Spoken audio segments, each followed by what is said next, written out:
What's happening? What's up, man? Rocking and rolling, man. Appreciate you jumping in. I was telling Leanne, I was like, this is probably one of the conversations that I've been looking forward to the most. I think ever since you've been on my list ever since I was like, we need to do a podcast. I mean, like 500 podcast episodes deep, and finally getting you on the phone, man. So I appreciate you jumping in, and Absolutely. we've shifted the kind of the conversations around from the podcast. When it started out, we did like coffee and coaching. We've done just leadership conversations, and as we've kind of made it the shift here with agent to CEO, there's nobody that comes to mind when I really think about really head of company CEO role, small business, and you want to even take it down into the residential real estate space.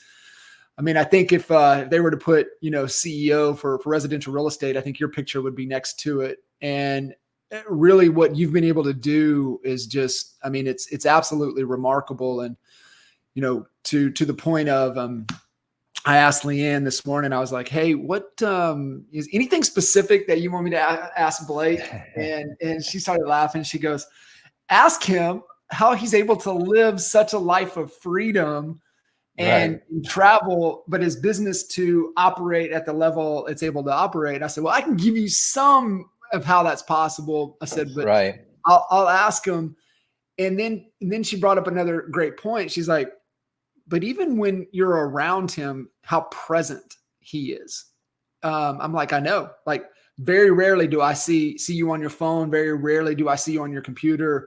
You're absolutely present. And, for me in the real estate space now, 20 years and coaching going on 12, 13 years, it's one of the things that I know it's possible, but I don't see it very often. And so I know it's not something like, even for you, it wasn't just something that just happened that way. It was an evolution. And I think that's really the whole context of agent to CEO. But before we get to that, I think, give a little context, a little background, and then, kind of the upcoming in the story, because that'll really bring things into perspective, because people can, look to where you're at right now. Right.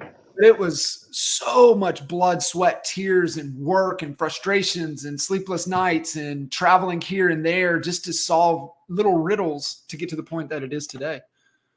Yeah. And it's so funny, like even as you talk about that, going back and hearing, I think the stories and the sleepless nights and the being at work before the sun's up and leaving after the sun's down over and over and over and over. And, it took a lot of sacrifice and like you said, a lot of blood, sweat, and tears. It just kind of, my story, my whole family sold real estate growing up, mom, dad, aunt, uncle, grandpa, grandma.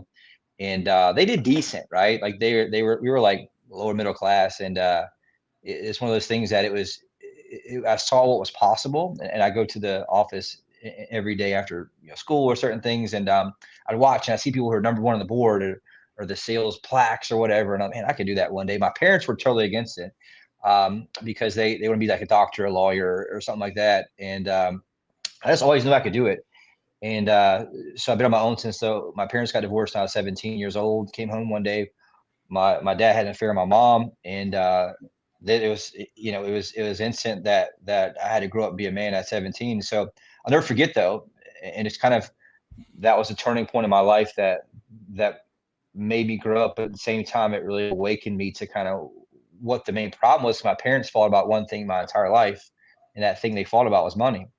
They fought about money and thought about challenges, and I could still hear them screaming at night. And ultimately that led to resentment and disconnect. And obviously, to what happened. And so that created a trigger point in me, but been on my own since I was 17, put myself through college, played football at Coastal Carolina University, and then got into real estate my junior year in college. I was selling timeshare through college, licensed at that point. But I remember January 2005, I teamed up my mom.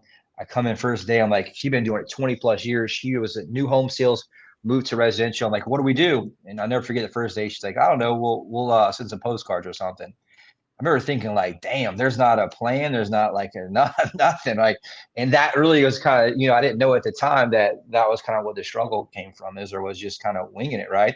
And she's phenomenal as a salesperson. So I sought out coaches and found different coaches. I think found Craig Proctor back in the day, which is where I met Jay and met you. And I never forget, I had a $1,000 credit card at the time, and I maxed it out. I bought his package for $995. I'll never forget it. It came in like a big box with like CDs. Yep. And Yeah. I tell you, man, I searched online and found different coaches. I remember it was like Mike Ferry. I'm like, dude, if I got a cold call when I'm 40 years old, I'll shoot myself, so I just, and I was 20 years old at that point. So I was like, all right. So I really resonated with Craig because it's a marketing thing, right? Marketing guru. And I bought the thing and went all in. I just devoured it. And it started working. My mom hated it though. It was very new school. She was very old school. And so we butt heads, like crazy. And so that was 2005, 2006, we moved to Remax. We were there. I ended up buying her out. And she was a great, impact on me, and just like how to work deals, how to understand people. But I just did my own thing. And in 2008, I couldn't build a team there because at Remax at the time, you had to pay desk fees, and it was very difficult. And so 2008, started my own company as the market crashed. And I'll never forget, it was October 2008. And I just didn't know any better, dude. And I didn't know things were changing. You kind of feel, a little bit market change now Yeah. with all the headwinds, right? I was like, I don't give a shit what happens. I'm going to make this thing happen. And we doubled down. And I'll never forget, the old school brokers made fun of me, called me internet kid. And but looking back, I don't know, hundreds of calls with Jay, calls with you, and the rest is history. There are a lot of blood, sweat, and tears. And I really literally sacrificed my entire 20s, to do so. But I wouldn't trade in the world. Grew a team, grew that up. We still operate as a team brokerage, like a team model. We're still a team model, right? How we operate. But we did 785 homes last year, 200 million.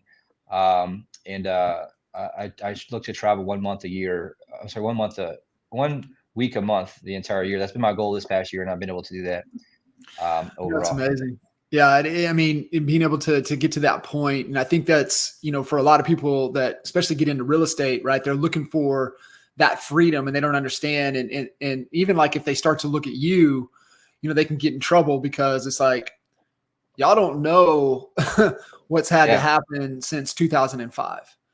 And so understanding all of the work and the foundation to be able to even get to that point, and that's what it takes, right?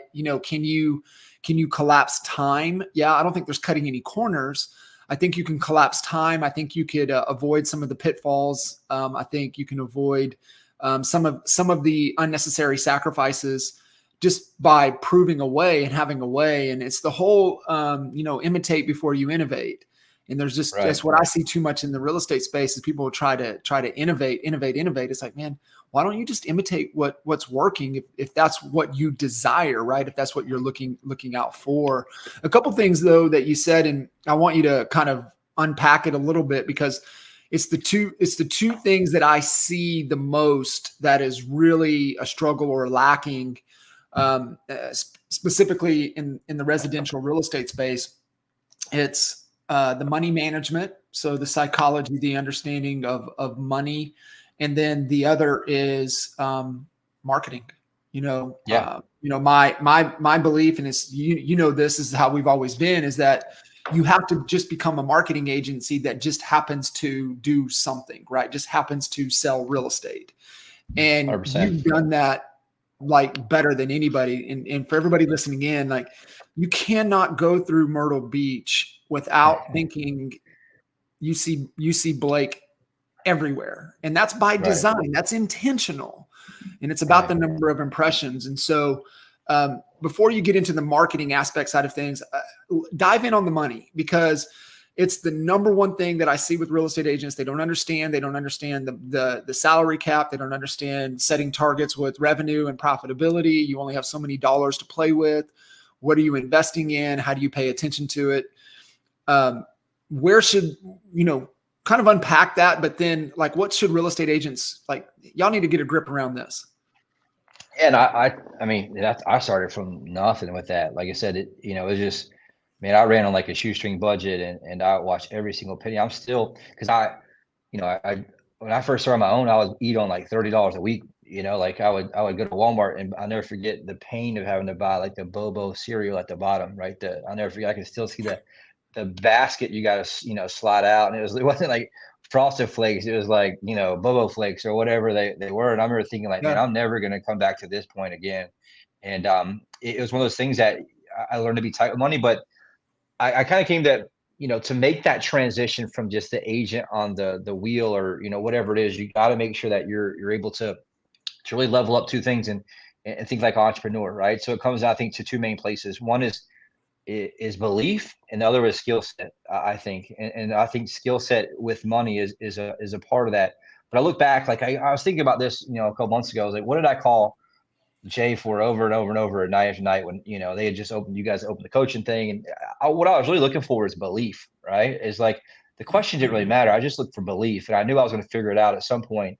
And I looked at so many people that fell out of different coaching groups. I'll never forget. I'll go to the Craig Proctor thing. I'll get to the money in a second. I go to the Craig Proctor thing, and there'd be 1,000 people. And I go to the next one, there'd be like a different 1,000 people with a small amount of people that were the same. And what I noticed is they just try to do their own thing. Like I just do sold 500 houses a year at the time. I'm going to do exactly what he says. And I just did it, right? Like I just took what the mentor said and I did it. I think one of the mistakes I watch so many people fall off is they see what their mentor tells them or the person they're paying, and then they try to twist it or they try to tweak it or do their own thing. And all of a sudden they say, well, my situation is different. And I just did it, right? And it worked out. But back to the money piece is I'll learn that skill set of money, which I think is important, but it's also tied to the belief of money. I talk about this with my team all the time, is that what separates a person at the top of the list, the sales list of number 1 versus number 10, it's always belief. Because if they have the same tools, the same leads, the same scripts, the same presentations, the same everything, but the difference that separates number 10 and number 1 is always belief. And it comes down to what I think is, they have their known beliefs, which they know, but their unknown beliefs are what kills them. And usually that comes from their childhood, right? How they were talked to, how their parents handle money, how they handle money. And really it comes to what they think is possible. And so for me, I just knew I was going to be something. And I saw 500 homes a year. I knew I was like, I can do that. And I did it. Right. And I was like, all right, we'll see some guys selling 1,000 homes a year. I was like, I could get to that point.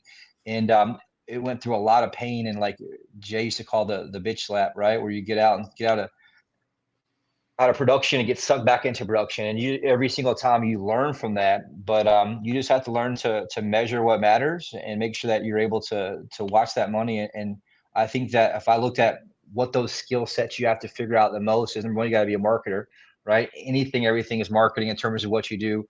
And I'm just live by this. I'm a marketer, right? The second thing is a leader. If you want to lead people, lead your clients, lead your team.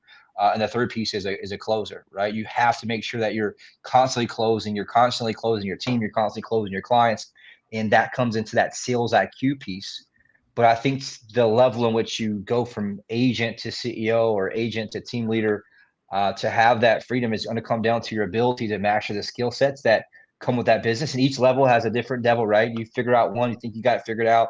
And then the universe or the market or business comes and slaps you back right down to where it was. And we're pretty profitable in how we've operated for a long time. Very, very lean in terms of business and our business model, but it's worked very well. And part of that came from having to struggle in the very beginning, but you have to measure what works. Most people, I think, tend to just throw it out there. Or they want to see image advertising. And I will say the one thing I think that helped me in the beginning was being a student of Dan Kennedy and different people and learning about direct response marketing. And so I knew if I'm making marketing dollars, I need to get that return in leads and I need to get the return in copy. And so I'm very blessed to come up during the time before just as Zillow or Realtor.com, because, you see these teams blow up out of nowhere. They're just buying leads and following script and just taking orders. But ultimately, the minute Zillow switches to Flex, the minute that the lead cost gets to be too much, all of a sudden that team's not profitable and they're back down to zero. And you're seeing that happen a lot right now across the country. Yeah, you're in a lot of rooms with the best of the best. I mean, top of the food chain as far as production numbers, and so you're intuitive enough to ask the right questions, right? To get to what's really under the hood, not the facade that a lot of these people portray. I was listening to I can't believe I never listened to it, but he's got his new book. Patrick David Bett's new book is about to come out. But I went back and I never had listened to your next 5 moves and really thinking strategically in forms of like a chess player. And he talks about, grandmasters can see 12 to 15 moves ahead.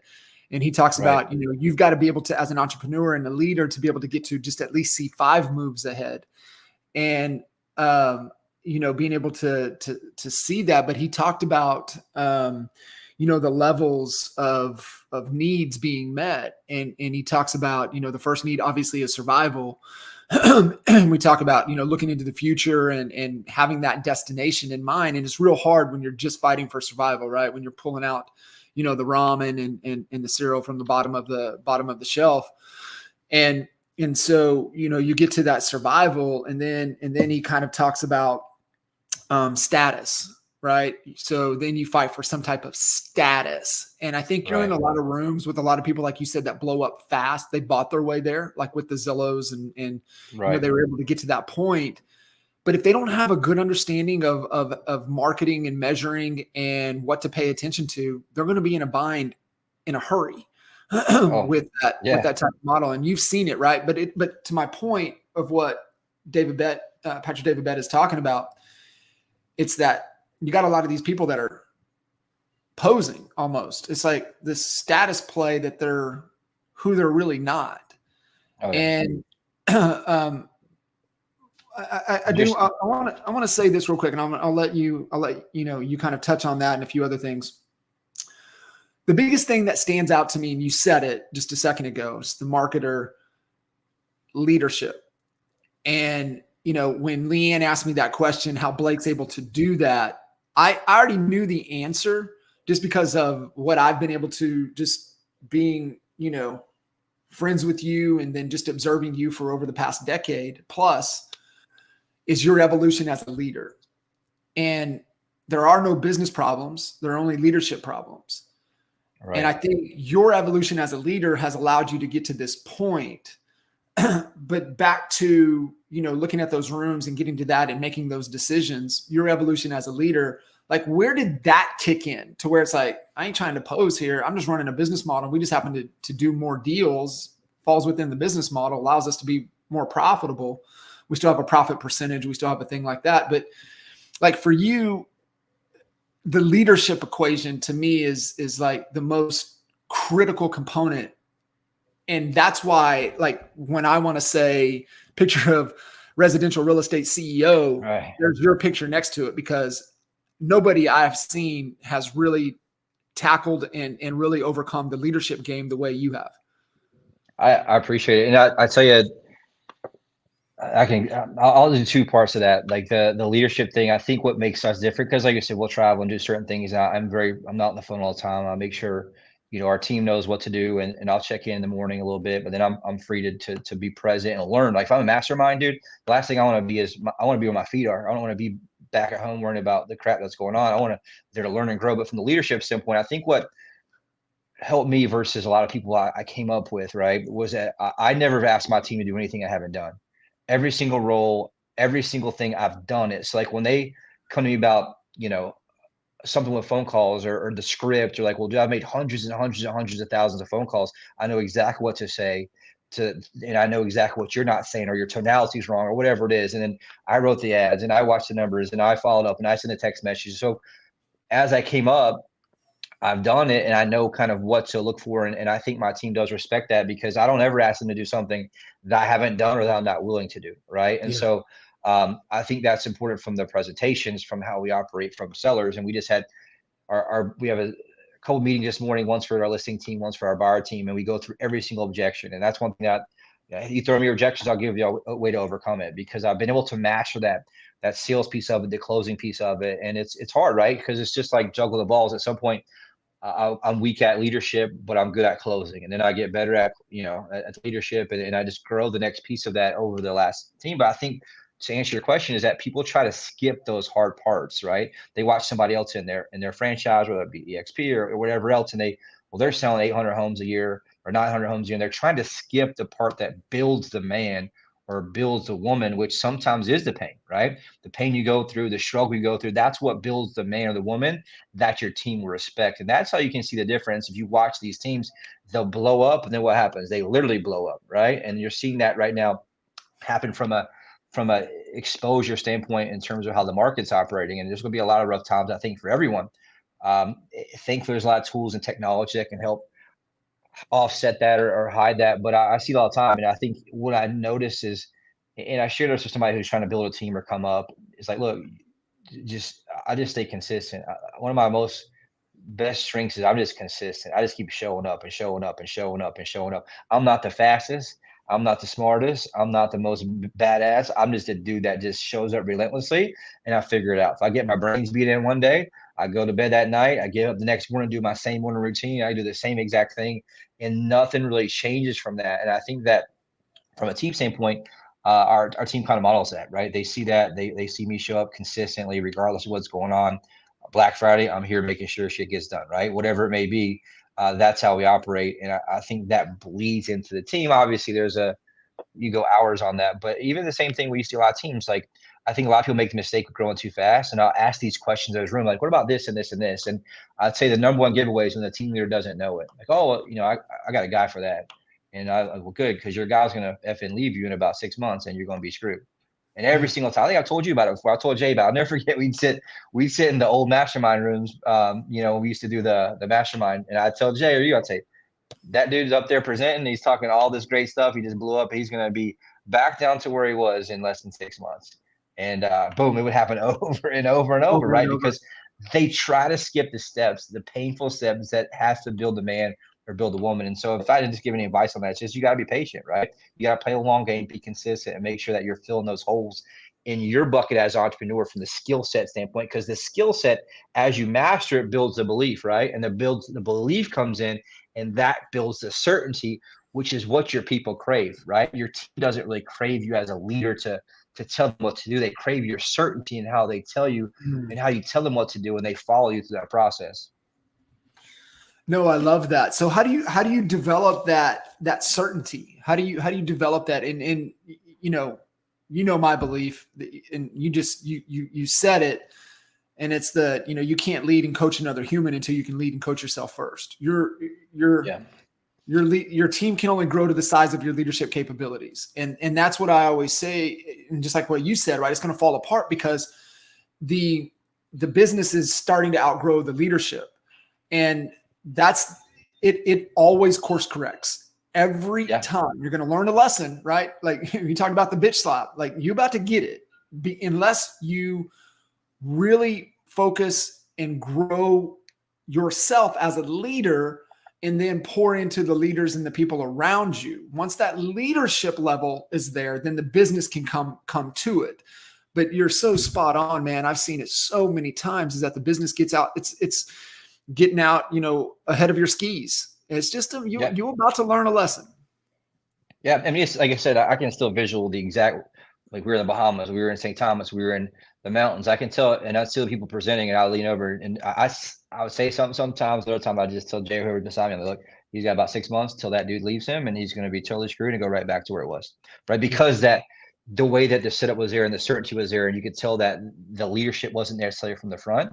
And I'm 100% for hiring the right who's and the right people and but you got to lead from the front in that example. And back to the certainty piece, I think you find that a lot of people, we call it SFL, and I'm not going to cuss on here. We just say stop effing lying, right? Most people tend to lie like crazy. And so if you lie about small things or lie about anything, and you don't live, but we call it live by code, right? If you don't live by the code, which is I live by the truth, no matter how ugly it is, no matter how painful it is. I don't lie about small stuff. I don't lie about big stuff. And the problem is most people just lie to themselves. And I'll tell you, the number one killer of any success in real estate is always, always, always the freedom. There's just no matter how much structure you have, their freedom kills them. Even our team, right? We have people who we have I feel the best structure you can imagine, from morning huddles to targets to leadership to one-on-ones, and then the freedom still, screws up people because they can't get to this place to live by code. And the code is, when no one's looking, when no one's around you, are you living by that code, telling the truth, right? Are you doing the actual calls you said you did? Are you learning those things you said you were going to learn? Are you reading the books you said you would read? Are you watching the courses that you said you would do? Are you watching the course that you bought? And I think so many times the leaders try to skip that piece of it, and they portray this. And ultimately, the universe, whatever you call it, ultimately always exposes that, at least from my experience. Yeah, 100%. Sure does. I mean, it's just a matter of time and it gets revealed. How did you cultivate that? And then how did you start to cultivate that in the people around you? So I mean, like you said, man, there's so many roadblocks and bumps, and I was obviously always very, very committed to learning and growing, and coaches and mentors and from you guys, and I model what you all did and what you did and what Jay did and what y'all did at Jay's team initially in Lawton, and I learned all these things, and I just got around the right people and the right people who had high standards.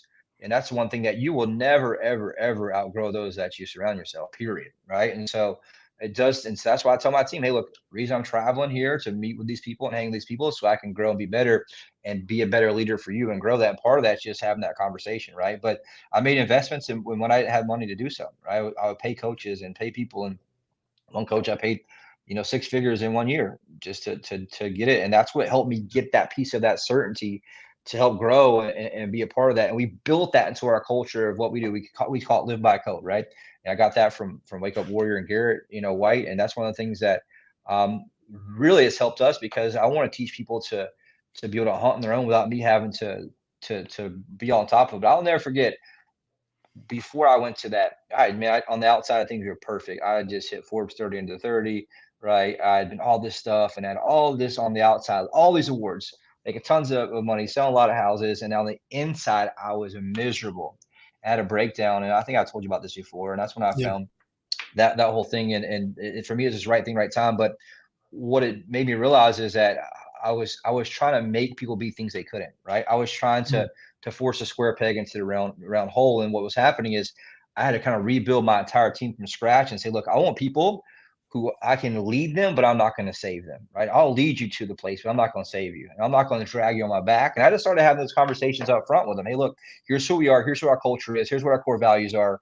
And I will take you there with me if you can run as fast as I'm willing to run, but I'm not going to carry you. I'm not going to save you. I'm not going to drag you. And that goes back to, the ability to be able to go to masterminds or be out of town, or have a little bit of a life, right? Where I'm like, look, I'm not going to be around people who have to babysit. And I'll tell them up front, if you want me to babysit you, I'm not going to do that. Now, I will set parameters and set a culture where you can plug in and win. But at the same time, I'm not the dude that's going to babysit you. If you can't make your phone calls today, I'm not going to help you. I can't help you, right? Because it goes back to, if you look at me in the face and say, you're going to make 100 phone calls today, and you show up and make 47, like, I can't save you.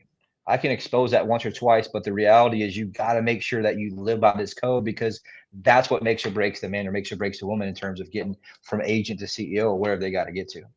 Yeah, no, I love that. And I remember, we all have those conversations, right, in life that are really impactful. Those little moments. And I think one of my top conversations was with you, and it was in March of 20, and we were just kind of like, "What's going on, man?" And I was like, "Man, what's Garrett saying? What's Garrett saying?" You're like, "Listen, man, here's what all I know is that ain't nobody coming to get us, and we just got to lead ourselves out of this." And I was Yeah, like, "Yep, yeah. that's it." That was it. So, yeah, 20, all the stuff going on in 2020. Yeah, it's like no one's coming to save us, right? No one's going to save you. Yeah. No one's going to come. And I think that that's where freedom comes from. And I tell you, if you, and so many people do that, right? It comes back to how you can do 6 podcasts on this, on the psychology of how people think and why they do that, and how it comes from their childhood, and their inner voice comes from the voice that was given for them for parents. So much of that, but it comes down to that. If you get to this place where you live by this code, you control it, right? If I blame it on something else, or the market, or my parents, or how I came, I don't control that, right? So you can never change the outcome. And so it's not until you own every single thing in your life, the ugly, the nasty, the worst part about it, until you can change it. And what I find is people tend to stay stuck because they'll never own their shit, right? It's always a reason, always a justification. And that tends to be victim language. But ultimately, if you break it down, there's always a justification or a story, right? And I'd say that all the time. Hey, that's a great story.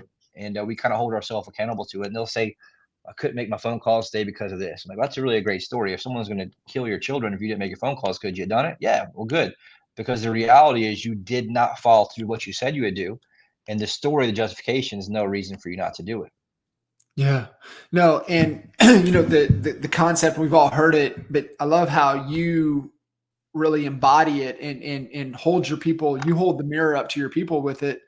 And it's the, how you do anything is how you do everything, right? It's like you even said, you live by the code, you live by the truth, you do the things in the darkness when nobody's watching, right? That's the real telltale sign.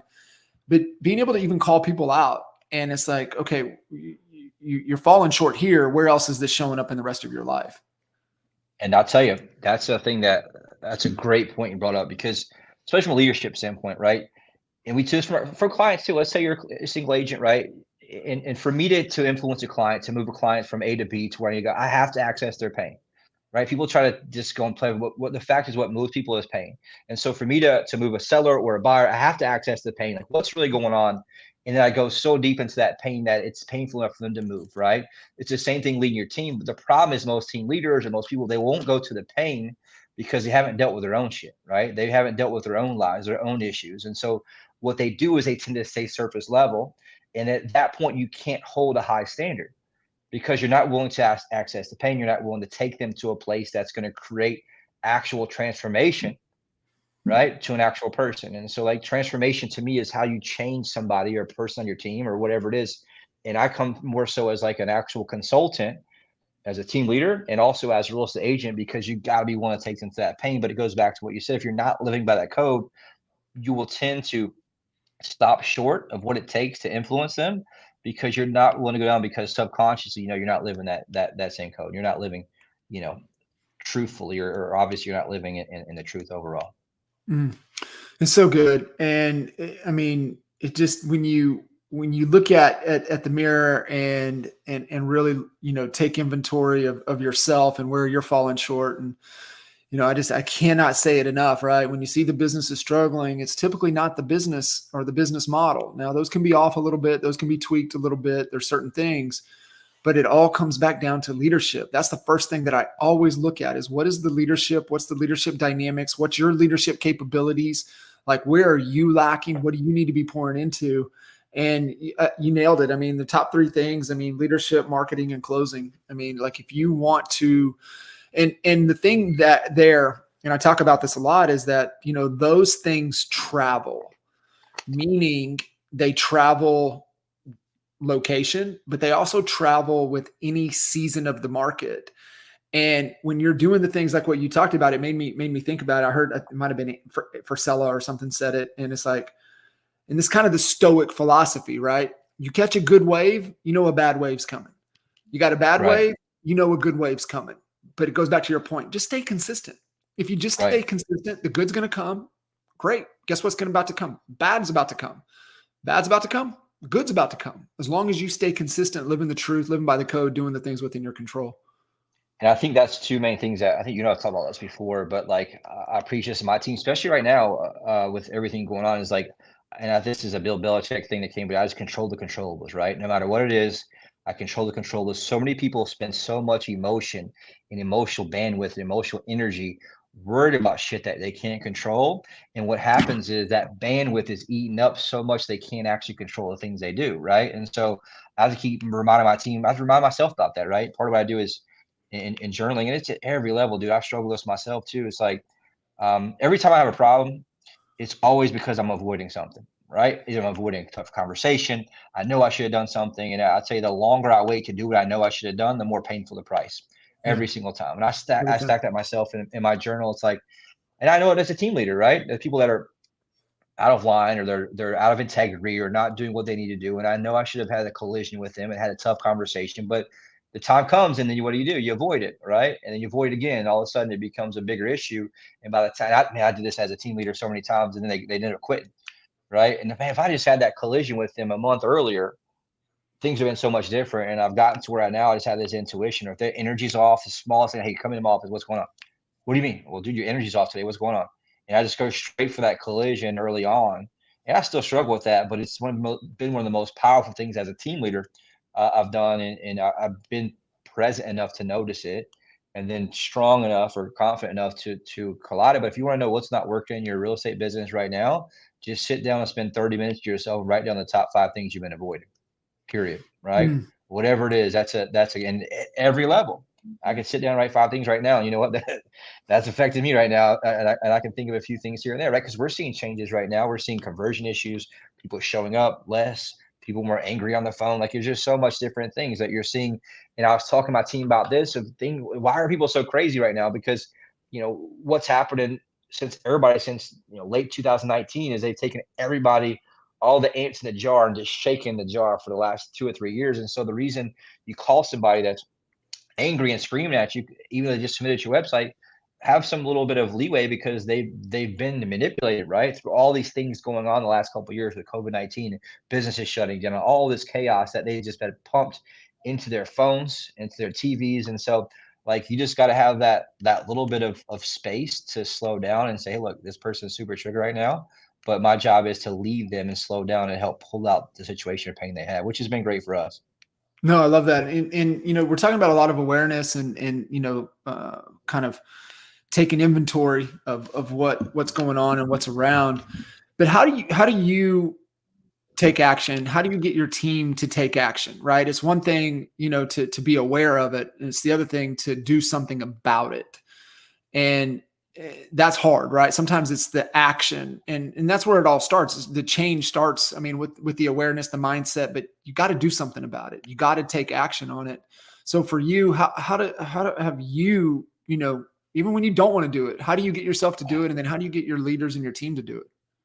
From myself, I think comes down to building that muscle. And I try to teach my team this all the time. It's like, look, it's not natural for anybody to do that. There are certain people that have a little more easy natural ability, but like getting up at 5 o'clock in the morning and doing a morning routine and going to the gym and doing these things is not natural. I hate it every single morning, but I was crushing the gym this morning at 6 a.m., right? I have my morning routine and what I do. And doing those small things, right, help create power. And that's one thing that I learned, through a mentor before. It's like I don't work out anymore for to look good or vanity. When I used to do that, or health even. I used to work out for like trying to look good or like be skinny in my clothes or whatever. But like I started figuring out like I would be sporadic. But once I started understanding I need to work out in the morning for power and for discipline. I know if I'm up at 6 a.m. and I'm pushing and I'm reading, I'm doing myself and at the gym at 6 and I come out in power, now I have certainty. But the problem with certainty is certainty is earned, right? You have to make sure that you do that. And I think there's a lot of coaches and gurus talking about that right now. But like you have to earn that in your physicality. You have to earn that from your mental ability. And I talked about this with my team right now. I think the number one secret for anyone in real estate in the next 3 months is got to be mindset. You have to keep that cup full. You have to keep that ATM full because we're obviously facing a massive headwind right now. And here's why, because we were in a massive frenzy. Buyers were just tackling people to buy. Sellers are tackling you to sell. Their house has doubled in the past, 3 or 4 years. And what's happening is now that's flip-flop to the opposite, right? Where now less buyers are buying. They're more hesitant. They're less trusting than they've ever been. Why is that? Because they've been lied to by their government. They've been lied to by everybody for the past 3 years. So before, right, you say attention was that new currency. Now trust is more so that new currency, but it's harder than ever to convert a lead, right? And so what I told my team is that you have to have back to what I was getting at, every morning in my routine, I'm pumping myself full of just like motivational stuff, listening to things. I share a video of my team every morning at 6 a.m. Here's our morning motivational video. Most listen to it, some don't, and you can see who's not. Because here's what I talked about. I watch people lately, and I think you're going to start seeing a lot of agents drop like flies the next, 3 or 4 months across the country. I see it all over the place because you can feel the energy, right? The energy is different. Deals are a little bit more difficult. Before, everyone would just walk around picking up gold off the ground. Now they actually dig for it, and they have all these bad habits for the past 4 or 5 years, really. And what's happening is that headwind is really messing with a lot of people, and so it's not really, they don't really realize it. And what's happening is, I'll say, if they're not very purposeful and they're not doing the same time, the same place every day, putting in the ATM, investing their subconscious mind, the positive mindset, that deal falls through, all of a sudden they're in the pit, right? That one thing happens in their personal life, boom, all of a sudden they're in the pit. They get something negative said to them by a coworker, all of a sudden they're in the pit, because what's happening is they're not proactively programmed that subconscious to have things, to a level that they keep on keeping on regardless of what's going on. So what I'm getting at is they'll show up consistently for the 3 weeks or 4 weeks, but then the 1 or 2 bad things happen. The straw finally breaks the camel's back, and all of a sudden they're in a spiral that lasts for 30 days, 60 days, and they wake up, they have no pending deals, or their team's losing money because they weren't doing what they were supposed to do, and that's because they didn't manage the mindset up front. And I've been talking about it a lot with my team right now because I can just feel it.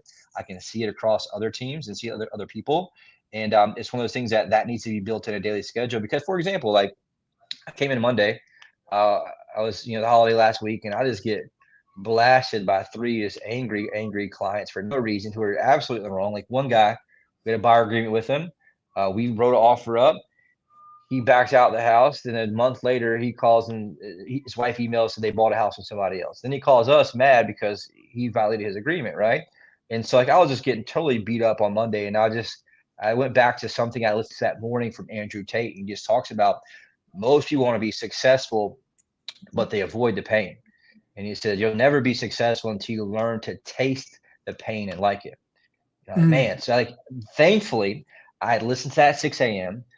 Before 6 a.m. I was at the gym at 6 a.m. I started my routine about 5 o'clock, 5:30. And I'd had that programming all the entire morning. And so I started getting hit by those things. Guess what? I automatically just access it. And so instead of that trigger being negative, now the trigger is positive. And so I'm just boom, boom, boom, knocking it out and going back and forth, neutralized most of those issues. And still kept winning to the day where most people get hit with that headwind or that issue or that trigger, and it ruins their whole day and ruins the next week. Yeah, and it carries over and spills over into the Personal life. relationships and everything that they have around them, and it's that ripple effect that most people aren't aware of their behavior and their actions and their thoughts and their decisions. The ripple effect that it has on everybody around them, and so like you could either use it to sabotage, or you can use it as a reminder and as a fuel and an example of how to handle and work through those situations. And one more thing that you mentioned that about maintaining that certainty or have that, especially right now, is that, and I was bad at this for years. I was really good at business, right? But I would sacrifice the rest of my life, my relationships, and thankfully I didn't have kids yet back then. But like what would happen is business would bleed into my spirituality, right? My happiness piece, right? We call it balance. And then what would happen is I'd be all messed up because I'm angry at business, and I'd take that out on the ones around me who I love. And so I'd be a total dick to my spouse or to whoever it was for no reason, simply because something happened in business which affected my capacity. And so part of the way I'm able to be present is I work on that every single day, right? Every morning I'm listening to that positive stuff. I'm learning something, I'm journaling, and I try to meditate to create space. I just call it creating space. So I create space for myself as a leader so that when I'm confronted with issues and challenges and bad things happen and people are screwing you over, I have that runway still for me to be able to think and operate. We call it slowing down time and collapsing time, where I can slow that down and make a better decision versus being reactive, right? Most people and most leaders screw up by being very reactive versus being, very, very, I'd say present and purposeful in their decisions.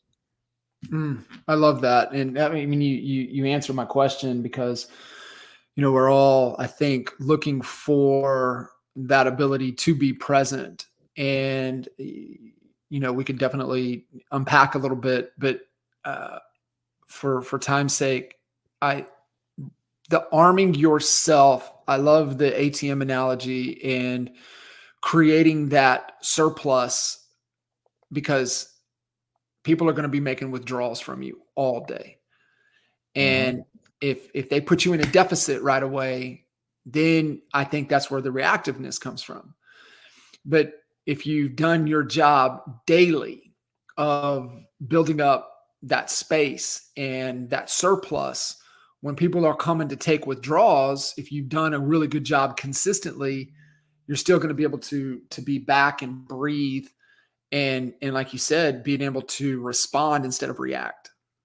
Oh, and dude, before I knew this and before I did this like every day, I was I was a terrible leader. Sometimes, like I'd have one bad thing happen in the morning, and then some of my best people and agents would come, and I'd just be spew all over them, right? And I'd just be machine gunning them with just anger and rage and shit that they had nothing to do with, and I screwed up a lot, right? And so, like you said, some of those things you can only learn through going through it, right? But as you take time, like I think the number one thing you can do right now as an agent, as a CEO, as a team leader, whatever, is you have to weaponize yourself daily, right? Weaponized as an agent, weaponized as a leader. And that means mentally, it means physically, it means spiritually, right? I think a lot of this thing going on right now is very spiritual. You can feel this, a lot of the negative energy and the chaos and the craziness. And so the more grounded I am, the more present I am, and dude, there's no way around that except doing the work, right? Just like taking a shower, just like bathing, like you can't, because my capacity and my bandwidth gets eaten up every single day. And so guess what? Next morning, I'm back to zero in the Mhm. same routine. And it has to be done. I think people try to skip that, and you can survive and you can do decent. But what happens is you ride that emotional roller coaster, or the leadership roller coaster, or the real estate roller coaster, because you don't have that space or that runway every single day that you create. Right. That's right. And it's just a matter of time, right? It's the whole thing you said earlier, it's just skipping steps presents the illusion of speed. And it's just a matter of 100%. time. It'll catch you. It'll catch you. It's just a matter of time. And the last thing as we wrap up here, you talked about the new currency is trust. And my definition that I really latch onto when anybody says that, I kind of run through the filter of authenticity times time. And that's Yeah. living your truth over a period of time. And that's where the consistency, that's the vulnerability, that's the transparency, that's doing the things in the dark that you do in the light.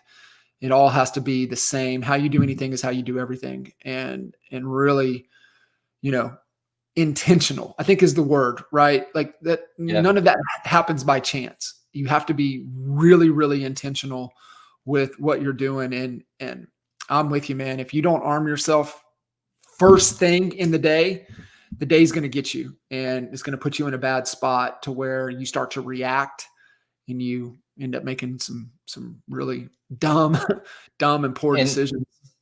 dude, and here's, I think, like you asked about the team thing. Last thing here, I think, and you talked to Ren on our team before. She's one of our top, listing partners. Um, when she first came, she's like, I didn't believe anything that you said. She's like, everybody, she knew who I was, and all this, but she's like, I just saw how you lived, and I think that, how do you have your team stay with you, your team trust you or follow you, even for a short period of time, right? Is that you have to live in true authenticity of who you are. And I think so many people try to be this, social media person or be this team leader. You just got to build a man or build a woman and live that every single day, because man, you see so much hype these days in social media, and half that shit ain't true, right? I've seen it in the masterminds too, right? They're saying one thing and they're living a totally different thing. And That's what's right. happened though is people have gotten so intuitive as they've been put through this chaos these last few years, which I believe is all design, right? You can go deep down that rabbit hole, but the reality is, and I think I came with this to my team, I was like, look, before that currency used to be attention, now it's trust. The reason it's so hard to convert your clients, they don't trust anybody. It's not just you. They don't trust anything. I don't know about you. I don't trust anything I see on the news. I don't No. trust anything I see online. I don't see anything, any websites, I don't trust anything, right? Because what we found, I think, as everyone started to wake up these past few years, you realize, like, man, how much around us has been manipulated. And so to take that on top of the fear and what everybody lived through COVID, that's why it's so different. And this is, I talk to my team about this, I'm just struggling. Like, I'm like, why are people so crazy? Why are things so much more difficult? And I just step back and look, like, trust is what the number one challenge is right now. And so if you're having trouble with conversion with your clients, like, look, how do I be a place with so much certainty and so much authenticity that they look at me and they don't just hear my words, but they feel what I'm saying, right? They're face to face with them and they can feel my energy. Because a lot of times when they don't sign with you or they don't do business with you, it's not what they said or what you say, it's what their gut feeling is about you, right? And so how do I live that and portray that certainty in a way that's so certain that they want to continue to either follow me in terms of a team, or they want to do business with me as an agent? And I think that's what the big thing right now in the current marketplace, I think, is very powerful. Well said, brother. Man, I can't thank you enough for jumping in. And I mean, we could go for hours and hours. And it's so important. And I think, just being able to digest, go back and listen to everything that you shared. It is the most critical thing to be aware of, practicing right now in this time. It's so important. Not I don't believe if you just try to survive, I think the probability is not in your favor. You have to be doing the things to Right. stack the probability to thrive right now in the season of where we're at with things, because it's awful interesting. I think you're going to see, last thing, you're going to see two people, right?